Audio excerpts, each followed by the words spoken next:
I'm McKinney Smith. After going through a divorce, my sister passing away, experiencing narcissistic abuse, and some significant health scares, I realized through sharing my story that I wasn't alone in my suffering. Suffering, subjective distress generated by the experience of being out of balance. In a deep dive to holistically heal mind, body, and soul is where I discovered peace, clarity, and connection. It is impossible to be truly wise without some real-life hardship, and we cannot develop post-traumatic wisdom without making it through, and most importantly, through it together. Social connection builds resilience, and resilience helps create post-traumatic wisdom, and that wisdom leads to hope. Hope for you and others witnessing and participating in your healing, and hope for your community.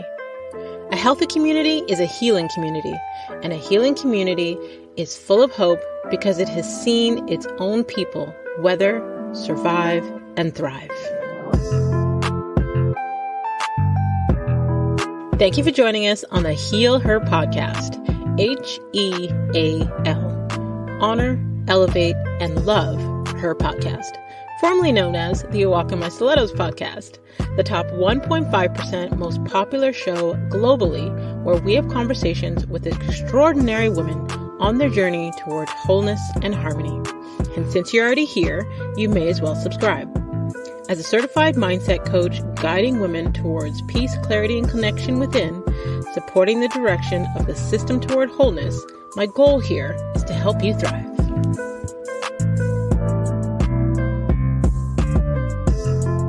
Dr. Jordin Wiggins is a pleasure expert, naturopathic doctor, and author. She is the CEO of The Pleasure Collective, a coaching community for high-achieving women who want more pleasure in their lives in and out of the bedroom. She's the author of The Pink Canary, an investigation into the hidden secrets to optimal women's wellness, and the host of top-ranked global podcast, The Pleasure Principles.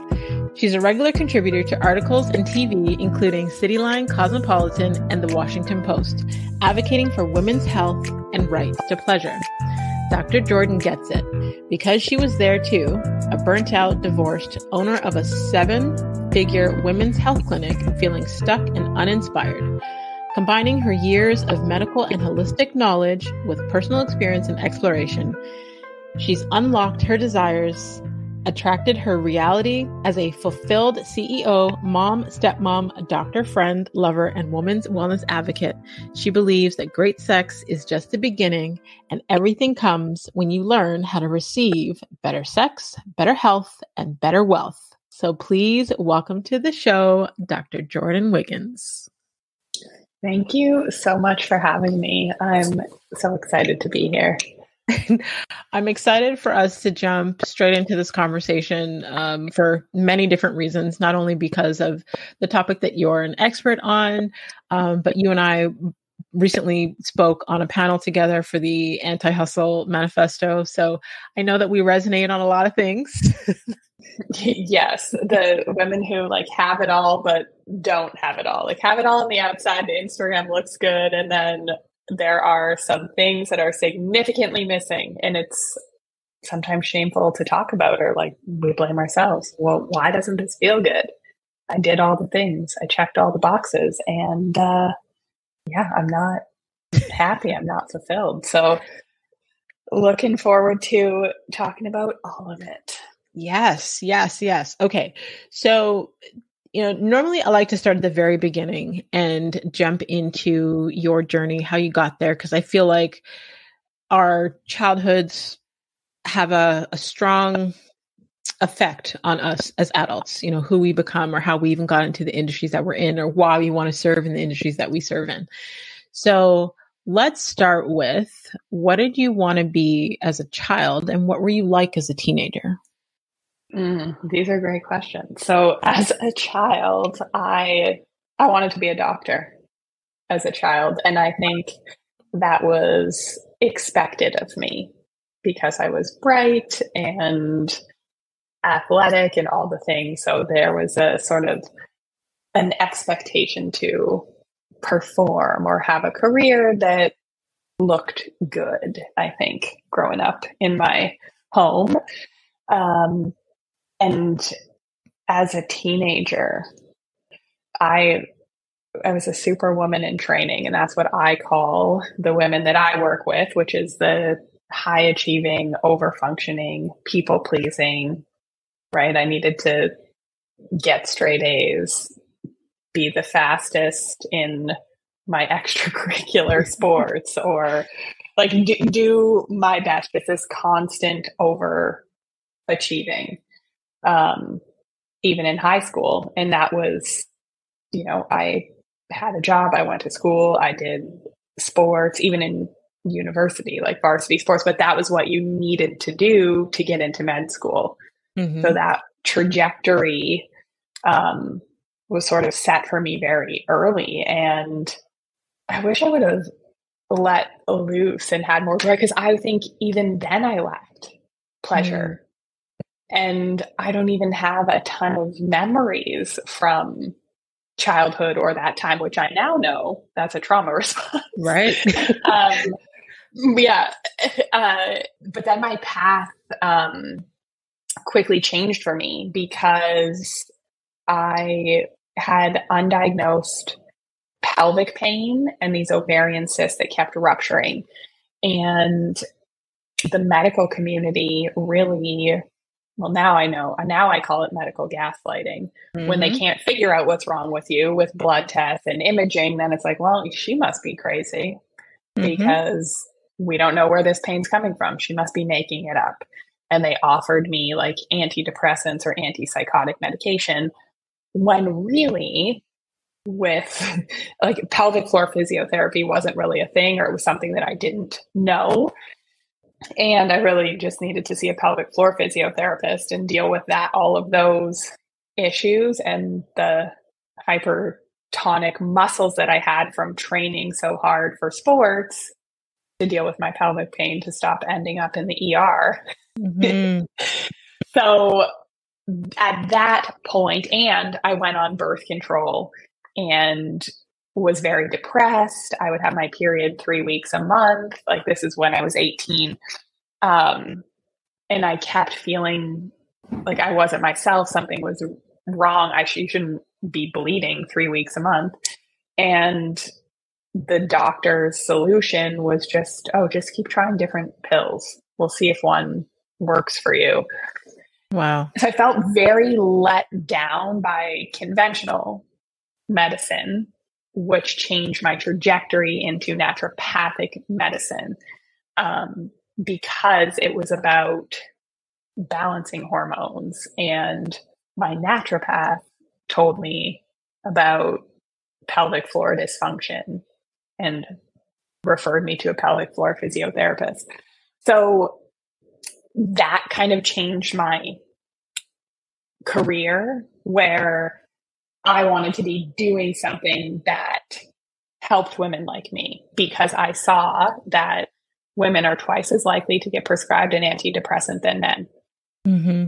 And that, to me, because that was sort of the solution the whole time, with my pelvic pain and with going on birth control. And then once you're on birth control, it's in my book. I can't remember the statistic, but once you're on birth control, you're like 2 or 3 times more likely to be prescribed an antidepressant.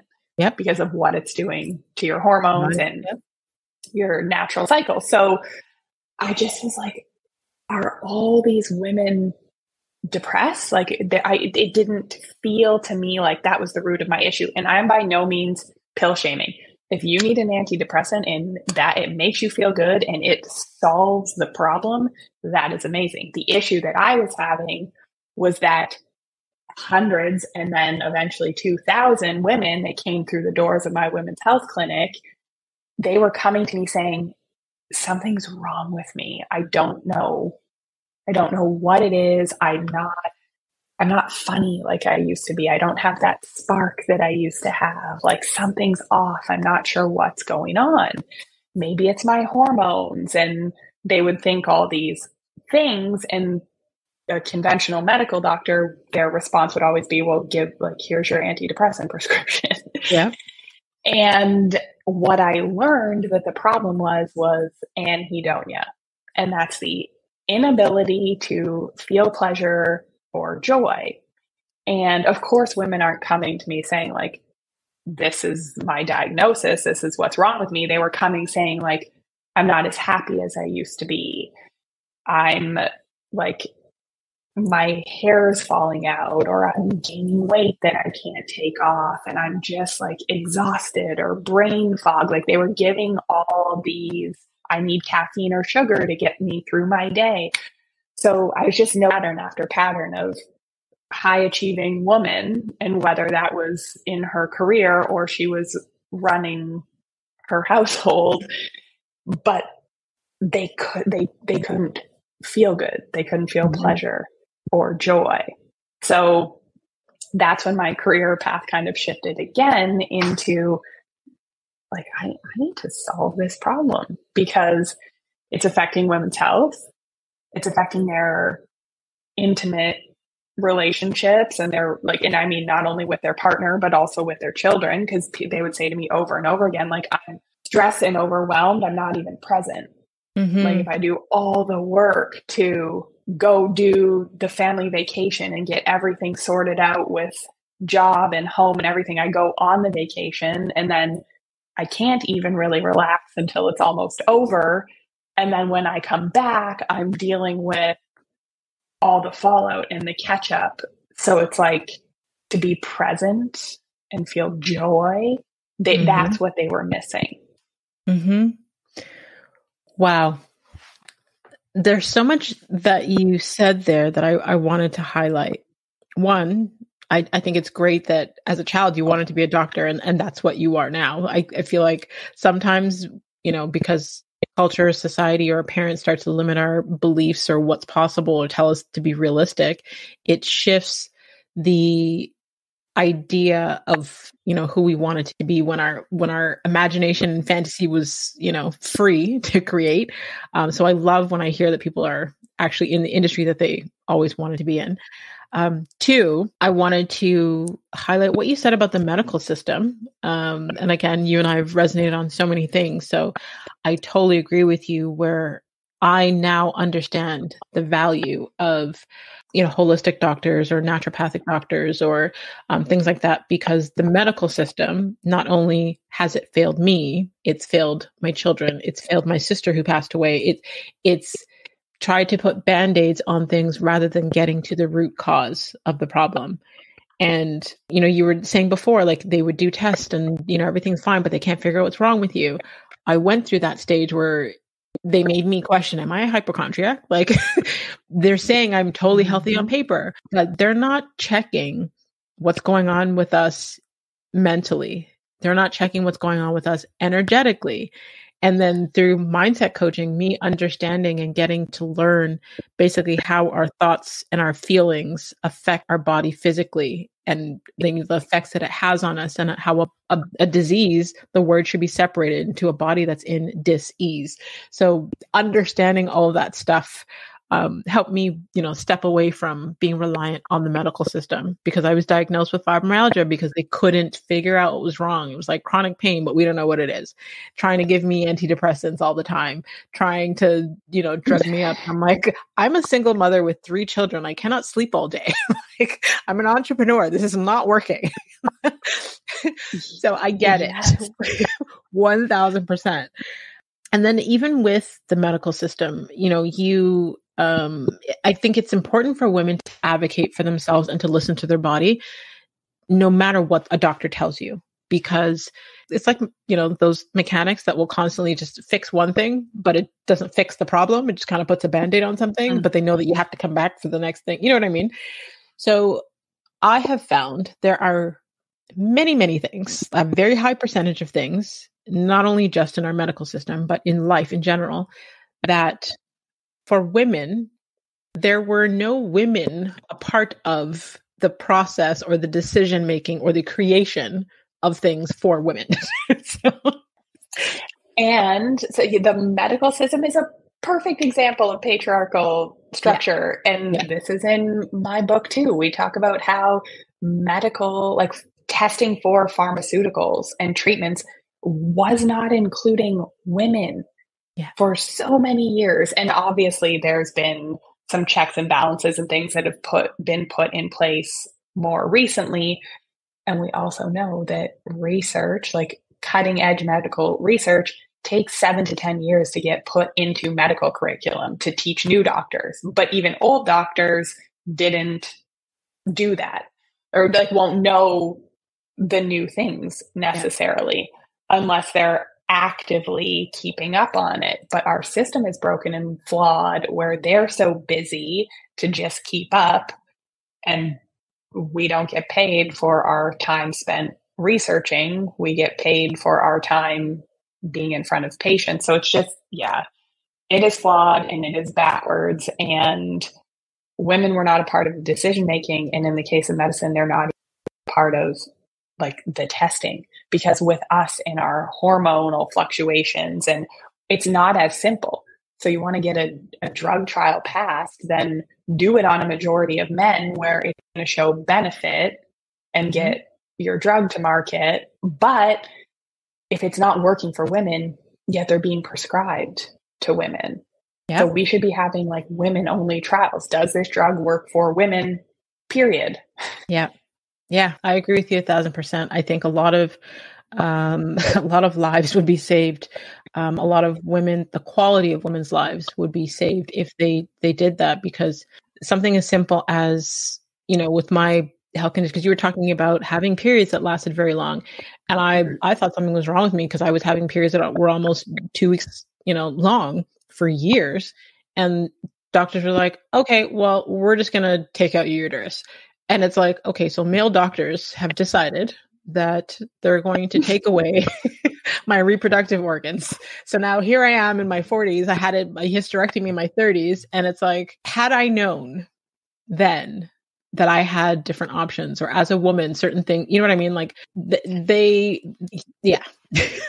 Yes. And we're given these blanket diagnoses or diagnosis of exclusion, like fibromyalgia. Or you're presented with, okay, well, your periods are really heavy, your iron's low. Your option is birth control or surgery. And that's what they give you to pick from. And not realizing that like taking organs out, taking reproductive organs out is like taking the batteries out of a smoke detector. Like this is just our body's warning sign. It is speaking to us that something else is wrong. And like you mentioned, it can be wrong on many levels, the cellular level, the mental, emotional level. Like, is this woman in an abusive relationship? What is her stress like? Because let's test that. Because we know that our adrenals and cortisol and stress response and how our nervous systems responds in fight, flight, freeze, fawn is very different when we are under stress and we don't feel safe and we've taken on way too much. And that could even be like, this doesn't even necessarily have to be an abusive relationship. It could just be a relationship where the workload is significantly imbalanced, and the invisible workload for the most part overwhelmingly falls on women. So that, and I work with women that they're by far the primary breadwinners. Sometimes their partner, like they've retired their partner, and they do the meals, and and they're doing all of the workload at home. So let's test that woman's hormones. Let's test her stress response. Let's see how inflamed she is. Let's look at her on the mental, emotional level, see how she's coping. What is her support system like? And then let's make a plan to like a holistic plan of healing. Yeah. And when we fix those things, then all of a sudden the hormones are back in check. And this is something that literally drove me insane and was part of the reason why I did what I did. But hormones are a lag indicator. Like if we have a hormone imbalance that is creating low libido or brain fog or joint pain or really heavy periods, painful sex, hormones are a lag indicator. So many things needed to happen first for our hormones to be out of balance. So then why are we treating downstream like, oh, let's just take out a reproductive organ when we could have fixed so many other things at first? It's maddening. Yeah. You know, what blows my mind, and I mean, you know, they say 2020 is hindsight or whatever, but it's like, when I started speaking openly about my experience with narc abuse and started doing the research and having people reach out to me, there were many women that had issues with autoimmune or chronic illnesses. And I started to notice, without even looking at any research, that it had to be connected to the stress levels of being in those abusive relationships. Because like you said, our nervous system is completely out of whack. So on my healing journey, I'm a total testament to this, where when I started focusing on my own healing and creating I spoke about my, heavy self-care routine on the panel that we spoke about. But like, when I started implementing all these things, I even have the stress management Fitbit to test my stress levels and all these things. When I started focusing on the self-care, not only did my nervous system regulate, all of my fibromyalgia symptoms gone. All of those issues gone.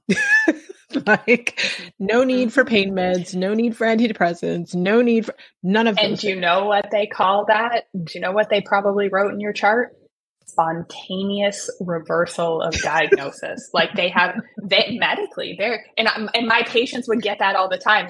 They'd come and be like, my doctor just doesn't understand why everything that we did, which includes a heavy self-care routine and includes like getting the woman to know that like she is worthy of this and she deserves this, and that is a part of the healing. But it's a spontaneous reversal of diagnosis. They're like, we don't know what happened.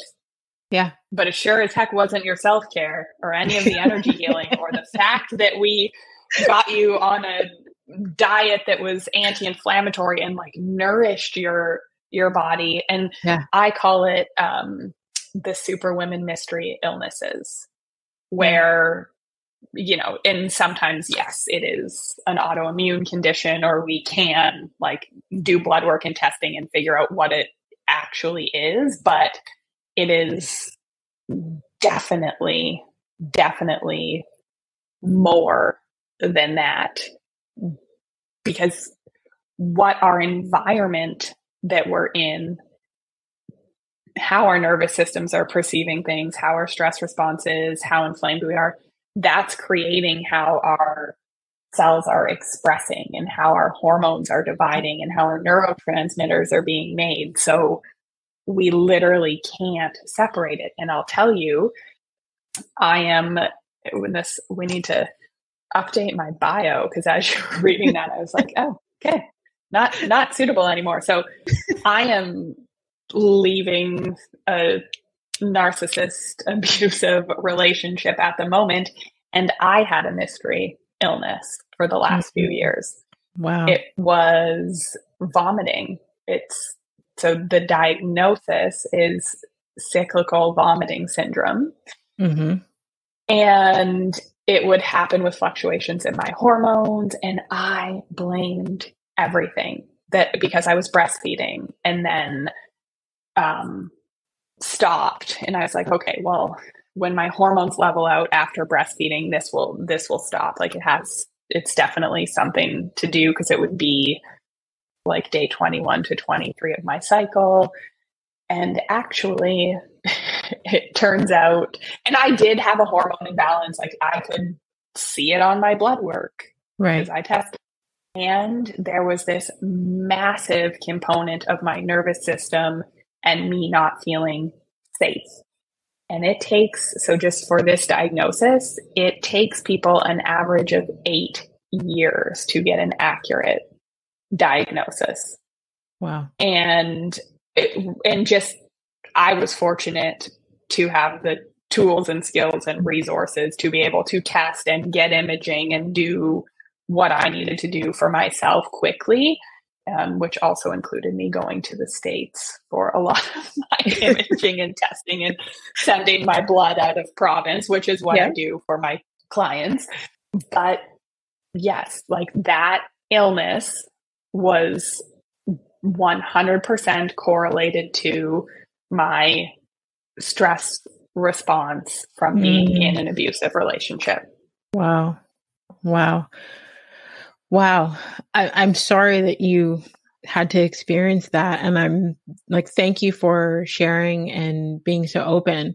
And I know that it'll help the women that are listening that are going through similar things that may not have the tools and resources to have the testing done, but to connect those dots between, the unhealthy relationships that they're in, the toxicity and their stress levels to what they're feeling within their health.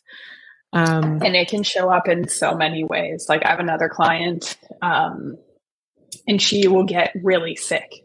Like she's been repeatedly sick with these viral illnesses that'll knock her out and get her in bed multiple times. And she's like, what's happening to me? Like, why is my immune system, like, I never used to get sick. What's going on? And she doesn't feel safe and supported in her relationship, history of sexual abuse and trauma.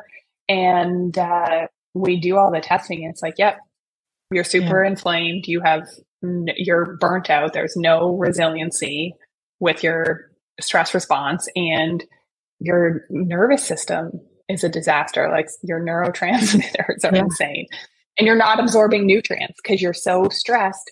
You're not absorbing nutrients because your body is in fight or flight.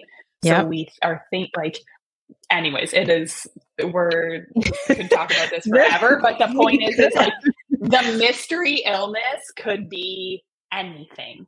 Yeah. Like any of these recurring things. I call it the superwoman cycle, where like we have this crash or something that knocks us out. It might be our fibro pain. It might be vomiting. It might be being sick in bed or migraines. And then we get through it. We kind of patch ourselves up because that's what we do. And we have to function and we have to take care of others. And it's just like our personality, right? We're going to figure it out. So for me, like I was giving myself IV fluids, and like this vomiting was severe. I was like giving myself IVs. I'm doing the things like to get back in the game, to work, to care for my daughter, to do all of this stuff. And it's like my body was screaming that I needed help. Yeah. And do you think I had pleasure at that point? Oh no. Because the pleasure centers in your brain are turned off when you are in fight or flight. And they've done MRIs to study it. So you're in survival. Your body is like one foot in front of the other. I need to solve a problem, fix these things, whatever. And I went to yoga and I had like things in place. So I thought I was caring for myself, but not on the deep emotional level that I needed to be. Yeah.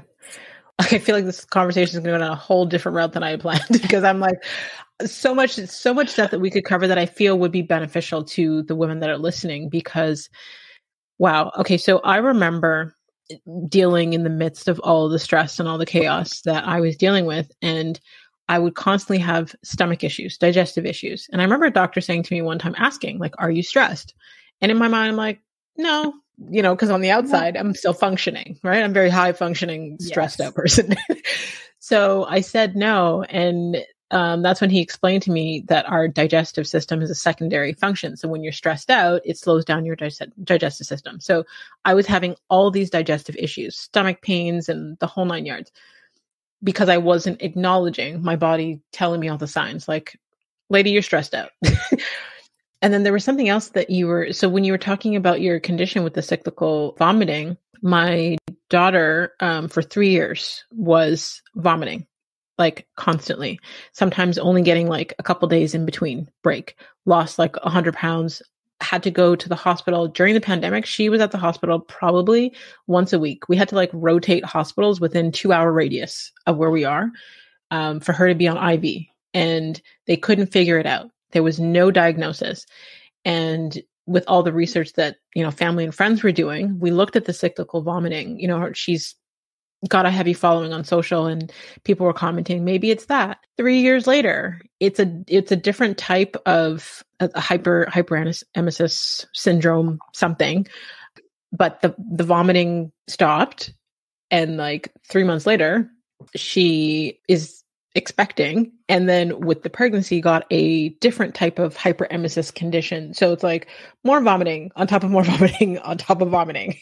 But it's like, I know her nervous system is out of whack. I know all of these things. She struggles with anxiety, depression, all these. It's her body trying to tell her something. There's so much. We should chat offline, because I've done so much work on that, and just some nutrients and things that could help regardless to calm the nervous system from vomiting. Actually, my drink that I was drinking while we're recording this, that's what this is everything that I need for my nervous system to not puke. Goodness. See? Like, even when she was diagnosed with the hyperemesis thing last year, we had gone to a holistic doctor because the medical system was failing her, and she was basically dying. They said she was at risk of heart attack or stroke. All her vital signs were starting to drop. And I spent thousands of dollars going to like all kind of alternative medicine doctors. And the naturopathic doctor, through all her tests, was like, everything was super low. And we did vitamin therapy. She did like all of those things with all of the vitamins. And that's what helped her like do the detox of, all the stuff that was in her system. Yeah, we'll definitely talk offline about that. I wanted to, I guess, ask for the ladies who are listening, because you spoke about, when your body is going through these things, because we're in survival mode and we're not focused on pleasure, what are some things that women can do to experience more pleasure? So, and we want to know where we are at and where our nervous systems are at. So for many of my clients, patients, when they come to me, they are in a pretty rough state, or they've healed a bit.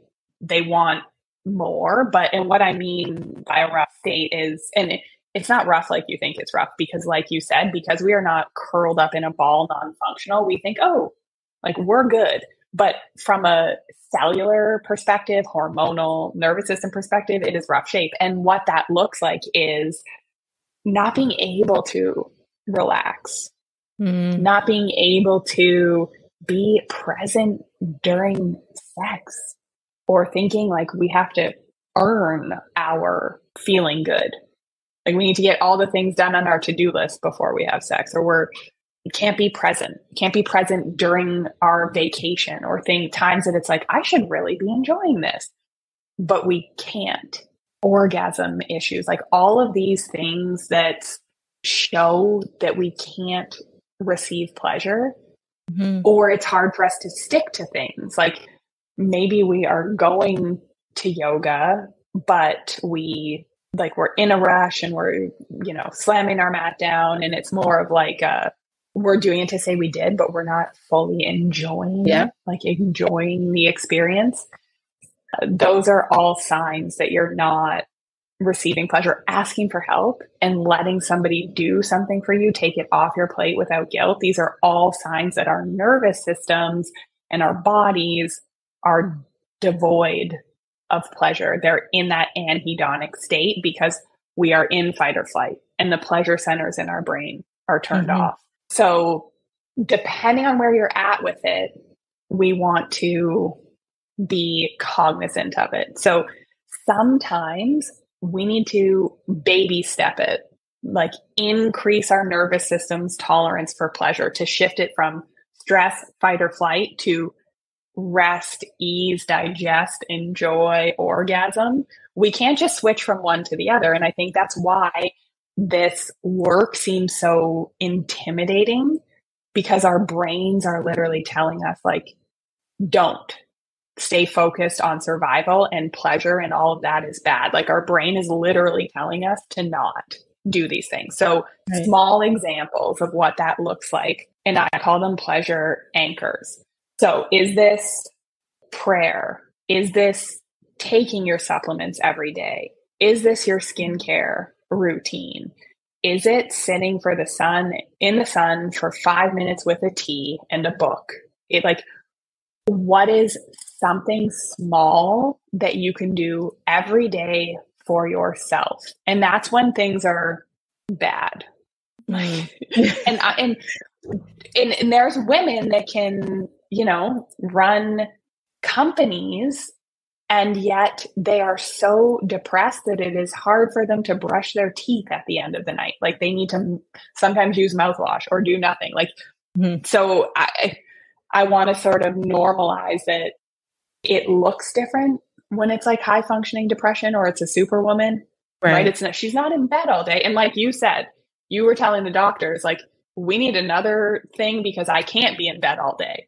Yeah. So I just want to acknowledge that these things sound overly simple, but a lot of women are in such rough shape that committing to brush their teeth every day and take their supplements every day. And these are things for you, like the individual, right? Because you probably did a litany of other things for other people during the day.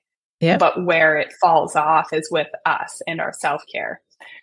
So those little touch points, turning on music that makes you feel good while you make dinner, drinking wine, or even put your sparkling water in a good wine glass with some fruit or something that feels fancy. Like just doing those little things that make you feel good. Yeah. And sometimes that is all the good that your nervous system can tolerate taking.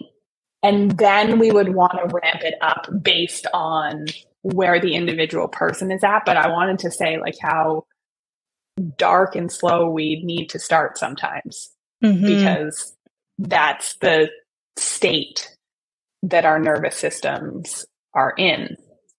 And then we can ramp it up to different things. And I've had to learn what are ways that we can make this easy for women and easy for them to incorporate in their lives, in their day to day. So receiving compliments, like, and truly receiving them, truly letting them in, letting them land, like letting that feeling expand in you. Like, where do you feel it? Is it in your heart? Is it in your stomach? What does it feel like? Make it bigger instead of just shutting it down. Right. And that's how we're practicing pleasure. Softening. So when we're in fight or flight, and we see it with women, and this happens to me, but like we get this neck curvature, right? Where we're like leaning forward because that's the fight posture. It's also we're at desks and everything, but if we weren't as in sympathetic, dysregulated nervous state while we were at our desk, we wouldn't be so, So soften your jaw, soften your lips, soften your pelvic floor. And we increase sensation that way. We increase pleasurable sensation that way. Because when we're tense, nothing feels good. That's also why when our partner comes up to us to touch us, like lovingly, we're like, get away from me, because our nervous system is in that state. Trying to think of something else that's easy and quick to do. Feminine movement is huge. So listening to a song that makes you feel good, turned on, alive, like those anthems, and move how your body wants to move. And a lot of women won't even know what that is. So even doing hip circles, like slowly doing hip circles one way and then the other for while the length of a song plays. And I teach it. I call it like what's your pleasure pulse? 0 to 10. 10's like so much joy or like orgasm. That's like you feel like you could burst apart because you're just so happy and so full. And 0 is obviously like nothing. You're turned on. Right. You're just existing. So all of these little things that we want to do is how do we increase that pleasure pulse? So if you put a song on that makes you feel good and you do hip circles and you were a 2 before the song and you were a 5 after, or a 4 after, or a 3, like that's a win. And that's how we teach our bodies, our minds, our nervous systems to tolerate more pleasure. Right. Essentially. I love that. So I guess, well, based on everything that you just said, like I I didn't know that women experience like sexual dysfunction as, like men do. So I'm assuming that's, our stress levels, our nervous system, all of the load that we carry, our capacity, all of those things. What happens to our body when we have not had sex in a while? This is a good question. So it also depends on our nervous system and our beliefs. So our bodies are amazing, like so amazing. People with vulvas can birth a child. So we can expand to birth a child. And a lot of times people will have pain with sex or pelvic floor dysfunction if they haven't had sex in a while. But really what's going on is, are we relaxed and in a parasympathetic nervous state to be able to receive pleasure? Or are we in our heads thinking, oh my goodness, I haven't done this in a while. Do I remember how to do it? Is everything going to work down there? And so when we're in that sympathetic state, we're not able to get aroused. Touch doesn't feel as pleasurable. We're not going to get as lubricated. So all these factors add up when really, if we knew how to receive pleasure, we knew how to ground ourselves in the moment, we knew how to be present with pleasurable touch, we'd be good to go. We might need to go a little slower at the beginning or to get into it or whatever, but our bodies are awesome. They know exactly what they're doing. It's just, it's all the other stuff, the beliefs and there's so much, but like nothing physiologically changes from not having sex. Our body would be able to shift to accommodate it with proper arousal. So, right. Wow. See, I feel like, well, this stuff interests me. So I feel like I could talk to you for hours, but I'm like, we're definitely going to have to do a part 2. I feel like every episode I've recorded in the last 6 months, I'm like, oh my God, we need to like do a part 2 and have you guys just on the sex stuff.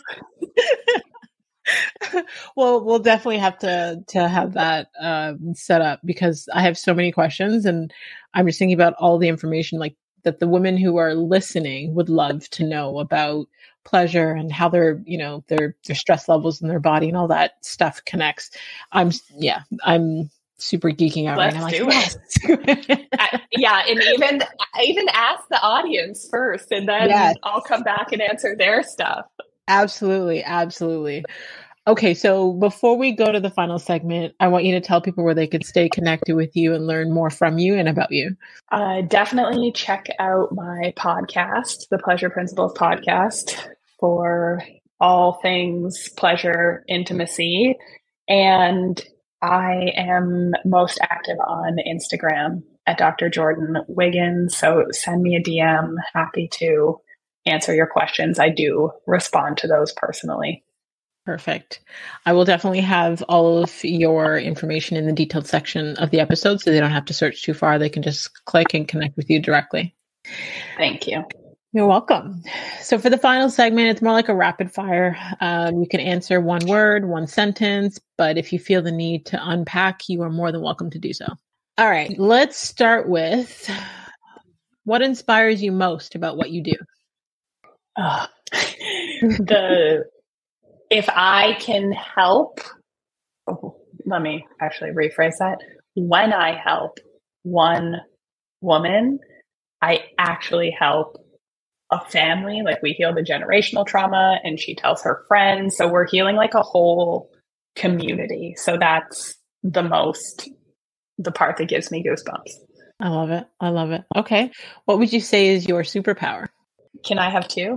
One is intuitively knowing what is going on with a woman's body and what needs to be healed on the cellular level. And the other, we joke in the Pleasure Collective, hearing a woman's unspoken desires, like what she really wants and needs to be fulfilled.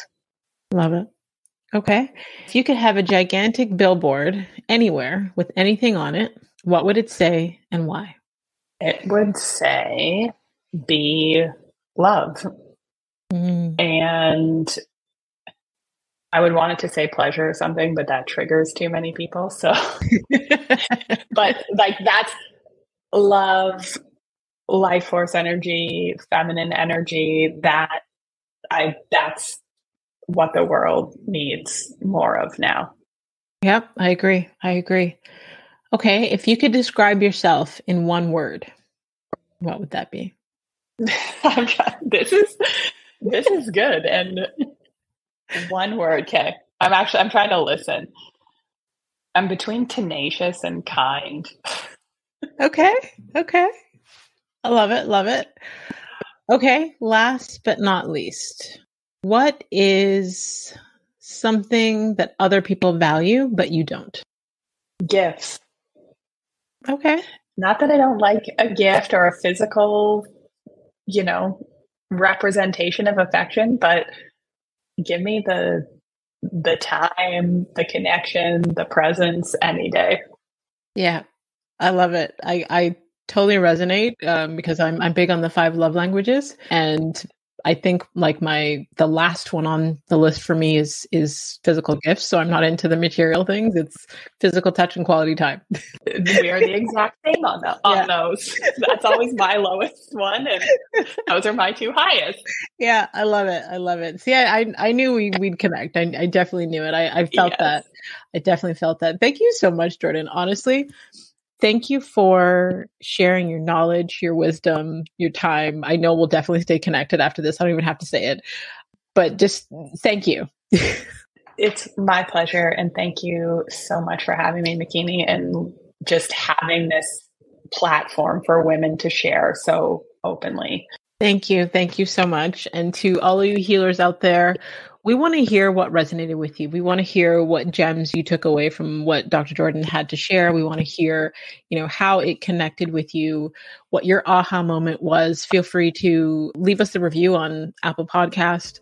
If you want to screenshot this week's episode, you can tag Dr. Jordin at Dr. Jordin Wiggins. That's DrJordinWiggins. And you can tag myself at The Real Makini Smith. And I want to thank each and every one of you that continues to listen each week to help the show rank globally in the top 1.5% out of most popular shows, because there's over 3 million podcasts out there. So I am super grateful, and I don't take your time lightly. A healthy community is a healing community, and a healing community is full of hope because it has seen its own people weather, survive, and thrive. So let's continue to heal her.